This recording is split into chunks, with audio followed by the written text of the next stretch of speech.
Hello, আজকে আমাদের challenge হচ্ছে এটা হচ্ছে চর চিতিলা। আমরা এই নদীটা মাত্র নৌকা দিয়ে পার হয়েছি। এখান থেকে আমাদের মিশন হচ্ছে যমুনা সেতুর নিচ পর্যন্ত যাব। এখান থেকে আমরা চলে আসব। এখান থেকে মিনিমাম 9-10 কিলো হবে।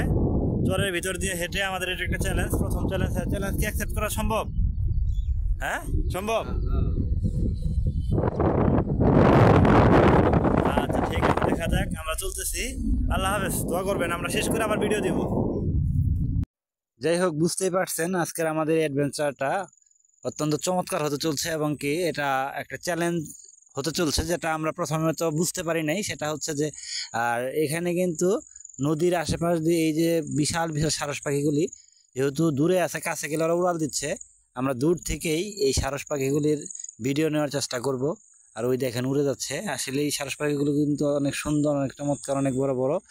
আর প্রথমত জিহাদ এবং কি গুপি, ওরা দুইজন কিন্তু খুব এক্সাইটেড ছিল যে আমরা অনেক দূর যাব। কিন্তু আস্তে আস্তে যখন আমাদের সময়ের পরিক্রমায় চলতেছি, তখন আমাদের কিছু প্রতিবন্ধকতা আমাদের সামনে আসতেছে। আর আজকের সকালবেলা এত পরিমাণ বাতাস, যেটা অবশ্য আমাদের জন্য এক প্রকার ভালো হয়েছে, আবার একটু সমস্যারও সৃষ্টি করেছে এই বাতাসে। আমরা হয়তো ভাবছিলাম যে এত ভালো ওয়েদার আমরা পাবো না, তবে আমরা ভাবছিলাম হয়তো প্রতিদিনের মতো যে সকালবেলা একটু মেঘ চমকাবে, তারপর বৃষ্টি যদি হয় এরকম, আর তারপরে তো রোদ উঠবে। যাই হোক, আমাদের আসলে কোনো বৃষ্টিতে আমরা ভিজি নাই এবং কি আমরা হাঁটতেছি।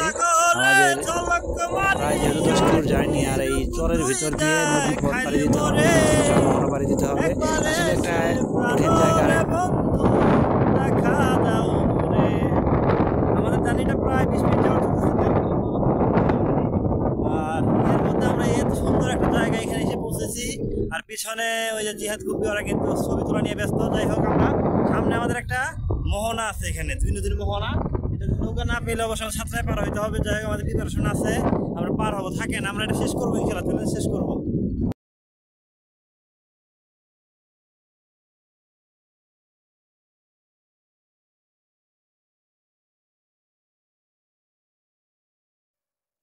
মাটির এই ফাঁকা অংশটি, আর হচ্ছে যে এখানে কিছু আপনার ঝাউ গাছ উঠেছে, অত্যন্ত চমৎকার লাগতেছে। আর পরিবেশটা আসলে ক্যামেরা দিয়ে সকল কিছু উপস্থাপন করা সম্ভব নয়। চোখের দেখা আর এই ক্যামেরার দেখানো কিন্তু বিষয়টা একটা। আর এটা যদি এতটুকু আজকে জার্নি না করতাম, অথবা আমাদের এই চ্যালেঞ্জটা যদি আমরা হাতে না নিতাম, হয়তো এত সুন্দর সুন্দর জায়গা চোখে পড়তো না। আমি জ্বর অনেক সময় গিয়েছি, অল্প একটু জায়গা ঘুরেছি। এই যে আমি একটু ছেলে মানুষের মতো হাঁটাহাঁটি দৌড়াদৌড়ি করতেছি, আসলে অত্যন্ত চমৎকার লাগতেছে। আর একটা বিষয় দেখেন, এই সম্পূর্ণ জমিগুলো কিন্তু ফাটা হয়ে রয়েছে এবং কি মাটির গভীর পর্যন্ত কিন্তু এটা ফেটে গেছে। এটা বর্ষার সময় পানি আসলে হয়তো এই জমিটুকু ভেঙে যাওয়ার সম্ভাবনা রয়েছে। হয়তো এই জমিটুকু আর থাকবে না, পানি যখন আসবে তখন কিন্তু এটা ভেঙে যাওয়ার সম্ভাবনা রয়েছে। আর গতবার আপনারা রাসেল ভাইপার যে সাপের কথা শুনেছিলেন, এই আপনার যমুনাতে কিন্তু এই সমস্ত জায়গায় কিন্তু সাপটা থাকার সম্ভাবনা রয়েছে। যাই হোক, খুব সাবধানতার সহিত হাঁটতে হবে, যেহেতু আমরা এমন একটা অবস্থানে চলে এসেছি। এখান থেকে আমাদের কোনো বিপদ ঘটলে এখান থেকে কিন্তু খুব দ্রুতই কিন্তু উদ্ধার হওয়া সম্ভব নয়। আর এখানে কিন্তু উদ্ধারের জন্য অন্য একটা লোক এখানে আসবে আমাদের উদ্ধার করতে, সেটাও কিন্তু কষ্টসাধ্য। আর ওরা তো প্রথম কিন্তু কাপড় টাপড় খুলেই নাই, একেবারে ফিটফাট বাবুর মতো হয়ে চলতেছে। যাই হোক, আমরা এই যে বলতে বলতে কিন্তু আমাদের এই নদীটার এখানে চলে আসছি। এই নদীটা পার হতে হবে, এই যে মোহনাটা, এই মোহনা পার হয়ে আবার ওই পার যেয়ে আবার ওইখান দিয়ে আমাদের হাঁটা শুরু হবে। আমরা যেহেতু এখানে নৌকা নেই, আমরা এখান থেকে সাঁতরিয়ে পার হওয়ার চেষ্টা করব।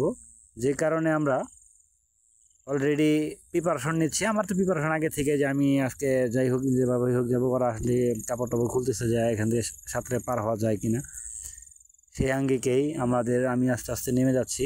ওরা আসবে আস্তে আস্তে, দেখা যাক। এই যে নামা শুরু হয়ে গিয়েছে, নামা কিন্তু শুরু হয়ে গিয়েছে। মানুষের হলো সামনাসামনি হলো এবার করে মানুষের সামনাসামনি করে না কেন, আর হাতে এবার করে সামনাসামনি নেবো, আমার ঠিক হবো না। ঠিক হবো। প্রথমত আমরা কিন্তু হেঁটে হেঁটে কিন্তু অনেক দূর কিন্তু চলে আসছি। এইভাবে ভাবছিলাম যে পানি কিন্তু সামনে এইরকমই পার হয়ে যাবো, কিন্তু অবরাত আর যদি আমি কাইটা নেই, আমি নিতে পারবো। আমার কথা মানে সেই খেমা আমার আছে, আমি পারবো। ভাইয়া এইটা তোমার মনে কাম করাইছে, আমি তো জানি এটা। পানির কি ঢেউ দেখতে পাচ্ছেন? এখানে কিন্তু একবার কাছাকাছি, যেখানে বোঝা যাচ্ছে না যে ঢেউ কতটা এখানে গভীর। ওই সামনের দিকে যাচ্ছি, ওইখান থেকে নৌকালা মাঝি বলতে যাইতে পারবেন না, যাইতে পারবেন না। আমি হাত জায়গায় দেখালাম যে আমাদের কি থাও দিবে, উনি বলে যে না থাও দিবে না। যাই হোক, আমি আমার মতো করে আগাচ্ছি, সেভাবে দেখা যাক কোন পর্যন্ত আগাতে পারি আস্তে আস্তে। চলেন, আমরা এই পর্যন্ত চলে আসছি। আমি কিন্তু অলরেডি নেমে গেছি আমার বুক পানির কাছাকাছি। তবে এই যে ঢেউ আছে, যদি পানি কম থাকে যাওয়া সম্ভব।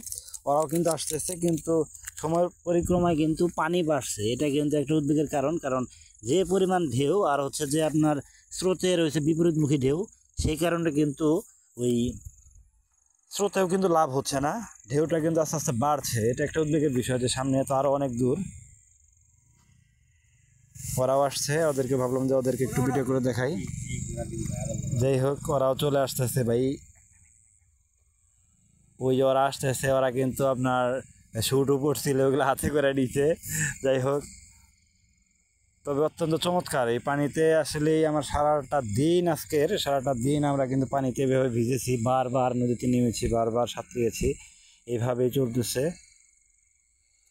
ও মাই রে, ও মাই রে, কি ঢেউ! ঢেউ মনে একেবারে ভেসে যাই। আস্তে আস্তে পানি যত বাড়ছে তত আমাদের ভয় বাড়ছে যে আমরা আসলে কি পারবো এটা নদী সাঁতরে পার হওয়া, আর না পেলেই বা কি হবে। কতটুকু দূর আমাদের আবার হেঁটে যে আবার ওই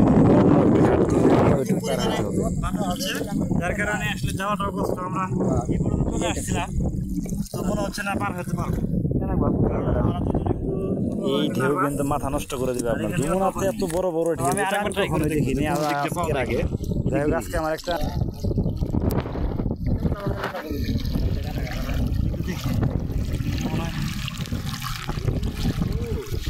বাবা দেখছস, এটা স্রোত, তার মানে স্রোত এদিকেই স্রোত। দেখো পাগলের পাগলামি, আগানো মুশকিল, আগানো ব্যাপক মুশকিল। এইভাবে হলে যাওয়া সম্ভব হবে, কিন্তু ওদের জন্য